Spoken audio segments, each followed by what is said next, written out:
Hello guys, ഇന്ന് നമ്മൾ വന്നിരിക്കുന്നത് ഒരു ക്വിക്ക് കൗണ്ടറിന് പറ്റിയൊരു ഫോർമേഷൻ കാണിച്ചു തരുന്നതായിട്ടാണ്. ഈ ഫോർമേഷൻ ഒരു വെറൈറ്റി ഫോർമേഷൻ കേട്ടോ. എന്തെങ്കിലും കാണിച്ചിട്ട് അങ്ങനെ സെറ്റാക്കണമെന്ന് പറഞ്ഞുതരാം. ഇതേത് നമ്മൾ ഫോർമേഷൻ കേട്ടോ. 5 ബാക്ക് ഉണ്ട്, പിന്നെ 2 മിഡ്ഫീൽഡ് ഉണ്ട്, പിന്നെ 3 ഫോർവേഡും ഉണ്ട്. പക്ഷെ ഇത് കാണുമ്പോൾ വിചാരിക്കും ഇത് അറ്റാക്ക് കിട്ടുമോ, കാരണം 2 മിഡ്ഫീൽഡല്ലേ ഉള്ളൂ. ഡിഫൻസൊക്കെ സീൻ കേട്ടോ, കാരണം 5 ബാക്ക് ഉണ്ടായതുകൊണ്ട് ഡിഫൻസ് ഒന്നും പൊട്ടൂല. കൗണ്ടർ ആയതുകൊണ്ട് പലർക്കും ഒരു പ്രശ്നമാവും ഡിഫൻസ് പൊട്ടണമൊക്കെ. പക്ഷേ ഇതിലങ്ങനെയൊന്നും ഉണ്ടാവില്ല. പക്ഷേ അറ്റാക്ക് കിട്ടുന്നുണ്ട്. ഞാൻ പറഞ്ഞുതരാം എങ്ങനെ ചെയ്യേണ്ടതെന്നൊക്കെ. ആദ്യം നമുക്ക് GK നോക്കാം. ഇന്ത്യയിലുള്ള 105 മുതൽ ഒലിർക്കാണ്ട്.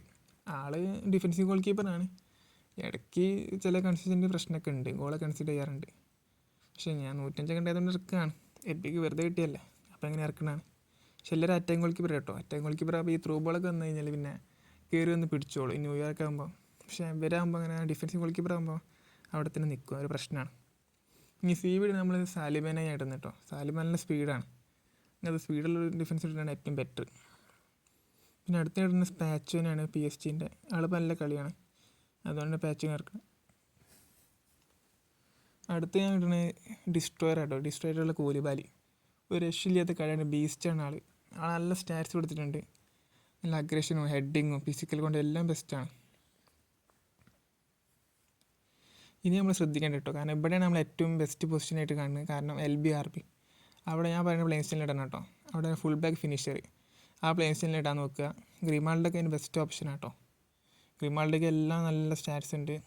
പാസിങ് ആയാലും കിക്കിംഗ് പവർ, സ്പീഡ്, ഡിഫെൻസീവ്, കേള് എല്ലാം നല്ല അടിപൊളിയായി കൊടുത്തിട്ടുണ്ട്. ഇവിടുത്തെ പൊസിഷൻ അങ്ങനെ ഇൻവേർട്ട് ചെയ്ത് മിഡ്ഫീൽഡിലേക്കും കയറി വരും, പിന്നെ അറ്റാക്കിലേക്കും ക്രോസ് ചെയ്യാനൊക്കെ പോകും.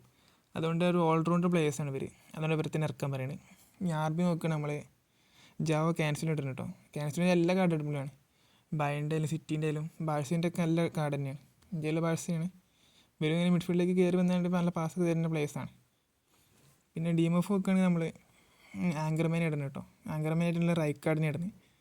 കഴിഞ്ഞ പെനാൽറ്റിയിൽ കിട്ടിയതാണ്. നല്ല കളിയാണ്, കുഴപ്പമൊന്നുമില്ല. എല്ലാവരും ഇറക്കി നോക്കട്ടോ ഉണ്ടെങ്കിൽ. അടുത്ത നമ്മൾ CMF കേട്ടോ. CMF ഇടുന്നത് നമ്മൾ പെഡ്രീനെയാണ്. പെഡ്രി ബിഗ് ടൈമാണ്. ബിഗ് ടൈം ആയതുകൊണ്ട് പിന്നെ പറയണ്ടല്ലോ, നമ്മൾ എന്തായാലും ഇറക്കണം. പിന്നെ അത്രയും നല്ല കളിയാണ്. പിന്നെ പെഡ്രീനെ അറിയാമല്ലോ, പെഡ്രി നല്ല പാസിങ് ആയാലും എല്ലാം നല്ല ബെസ്റ്റാണ്. ഈ വിങ്ങിൽ നമ്മൾ ഇടണേ നെയ്മറിനെ കേട്ടോ. നെയ്മറിനെ കഴിഞ്ഞ 1800 കോയിനിൽ എടുത്താണ്. നല്ല കളി, ഇപ്പോഴും കുഴപ്പമില്ലാത്ത കളി കളിക്കുന്നുണ്ട്, നല്ല കേളൊക്കെ ഉണ്ട്. റൈറ്റിൽ നമ്മൾ ഇടുന്നത് പറഞ്ഞാൽ ബെയിലിനെയാണ്. ബ്ലിസ്കുകൾ ബെയിലുണ്ടല്ലോ, നല്ല ഫ്രീയിൽ കിട്ടിയതാണ്. ഒരു രക്ഷയില്ല, നല്ല സ്പീഡ്, കിക്കിംഗ് പവർ, കേളൊക്കെ ഉണ്ട്. ഇതുവരെ ഇങ്ങനെ കുഴപ്പമൊന്നും വന്നിട്ടില്ല. CF ഇടുന്ന നമ്മൾ സ്പീഡ് ആയിട്ടുള്ള ഒപ്പം എങ്ങനെ കേട്ടോ. കഴിഞ്ഞതിൽ കിട്ടിയതാണ്. ഒരു രക്ഷയില്ല, ത്രൂ ബോളൊക്കെ കൊടുത്ത് പിന്നെ ഓടി കയറിക്കോളും. ഫിനിഷിങ് ചെറിയൊരു പ്രശ്നമുണ്ട്, എന്നാലും കുഴപ്പമില്ല. സ്പീഡിനായതുകൊണ്ട് നമ്മൾ ബാലൻസ് ചെയ്ത് പോകുന്നുണ്ട്. സബ് ഇതൊക്കെ കേട്ടോ. സബ് ഞാൻ കാര്യം സെറ്റ് ചെയ്ത് വെച്ചാണ്. നമ്മുടെ ടോണി ക്രൂസ് ഉണ്ട്, മെസ്സി ഉണ്ട്, സ്നൈഡർ ഉണ്ട്, തിയോ ഹെർണാണ്ടസ് ഒക്കെ അടിപൊളിയാണ്, നല്ല സ്പീഡുള്ള പ്ലെയറാണ്. പിന്നെ ഫ്രിംഗ്പോങ് ഇവരൊക്കെ അടിപൊളിയാണ്. പിന്നെ കൂണ്ട ഉണ്ട്. വേണ്ടവരൊക്കെ നല്ല സ്പീഡ്, അതാണ് സബിൽ തന്നെ വെച്ചത്. ഈ കൂണ്ട പറഞ്ഞാൽ വെറൈറ്റി ആയിട്ട്, കാരണം എക്സ്ട്രാ ഫ്രണ്ട് മാനാണ്. ഇതൊന്നും ആരും ഇറക്കലും കൂടി ഉണ്ടാവില്ല, കാരണം അങ്ങനത്തെ ഒരു പ്ലേയിങ് സ്റ്റൈലാണ്. സോ ഇത് ഞാൻ കാണിച്ചു തരുന്ന കാരണം നമുക്ക് ഈ ഫോർമേഷനിൽ ഇവരൊക്കെ ഇറക്കാം, ഈ എക്സ്ട്രാ ഫ്രണ്ട് മാനൊക്കെ. ഈ പ്ലേയിങ് സ്റ്റൈൽ വളരെ കുറവുള്ളൂ. ഇവരിങ്ങനെ കയറി വന്നൊക്കെ തരും, കാരണം ഡിഫൻസിൽ മാത്രമല്ല നിൽക്കുക, ഇവർ മിഡ്ഫീൽഡിലേക്ക് കയറി വരും. അതുകൊണ്ട് മിഡ്ഫീൽഡിൽ ഇല്ലാന്ന് പ്രശ്നം തോന്നുകയാണെങ്കിൽ ഇവരൊക്കെ ഇറക്കി നോക്കാം. അതാണ് ഞാൻ ഇവരൊക്കെ കാണിച്ചത്. അങ്ങനത്തെ കാർഡ് നമ്മളെ ബാസ്റ്റോണി ഉണ്ട് ഇൻ്ററിൻ്റെ, പിന്നെ ലുക്കാസ് ഹെർണാണ്ടസ് PSG-ൻ്റെ, അങ്ങനത്തെ കുറച്ച് പേരേ ഉള്ളൂ, കുറേ ഒന്നുമില്ല. പിന്നെ ഇവർ കയറി പോയാലും നമ്മളെ ജാവ്കൻസിലൊക്കെ സപ്പോർട്ടിന് ഉണ്ടാവും. ഇപ്പോൾ ജാവ്കൻസിൽ കയറുകയാണെങ്കിലും ഗ്രിമാൾഡ് കയറുകയാണെങ്കിലും ബാക്കി സൈഡത്തെ ആൾക്കാരൊക്കെ ഇവിടെ ഉണ്ടാവും. ഈ ആങ്കർമാനെ ഡീപ്പ് ലൈൻ കൊടുത്താൽ ഇവർ ഇറങ്ങി വന്നോളൂ. അപ്പോൾ അങ്ങനെ ഡിഫൻസ് പൊട്ടുന്നൊരു പേടിയേ വേണ്ട. അങ്ങനത്തെ ഒരു ഇതാണ്. അറ്റാക്കും കിട്ടും, ഡിഫൻസും ഒക്കെ ബാലൻസാണ്. നമുക്ക് ഇൻഡിവിജ്വൽ വെച്ചിട്ട് നോക്കുകയാണെങ്കിൽ CBക്ക് നമുക്ക് എന്തായാലും ഡിഫൻസ് തന്നെ കൊടുക്കുക, 2 ആൾക്കും കൊടുക്കാം. അവർ കയറി പോകാൻ പാടില്ല. കൗണ്ടർ അറ്റാക്കിൻ്റെ നമുക്ക് CF-ന് കൊടുക്കാം. പിന്നെ RWF ആയിട്ടുള്ള ബെയിലിനും കൊടുക്കാം. കാരണം ബെയിലിൻ്റെ ബ്ലിസ്കുകളൊക്കെ കുറേ വരാനുള്ളതാണ്. അതുകൊണ്ട് നമുക്ക് ബെയിലിനെ ഇറക്കി വരണ്ട, അവിടെ തന്നെ നിൽക്കണം. ത്രൂ കൊടുത്താലും എന്തായാലും ബെയിലിനെ ബ്ലിസ്കുകൾ അടിക്കാൻ പറ്റും. ഇതാണ് നമ്മുടെ സ്ക്വാഡ് കേട്ടോ. ഇങ്ങനെ സെറ്റ് ചെയ്യാം. പിന്നെ നമുക്കിതിൽ ലിങ്കപ്പിളൊക്കെ വരുന്നുണ്ട്. ലിങ്കപ്പിളൊക്കെ കളിക്കാനാണ് ടോണി ക്രൂസിനെ വെച്ചത്. പക്ഷെ ടോണി ക്രൂസ് ടെസ്റ്റ് ചെയ്ത് കളി കേട്ടോ. പാസിങ് പിന്നെ പറയണ്ടല്ലോ, ത്രൂ ബോളൊക്കെ കട്ടയ്ക്ക് പോകും.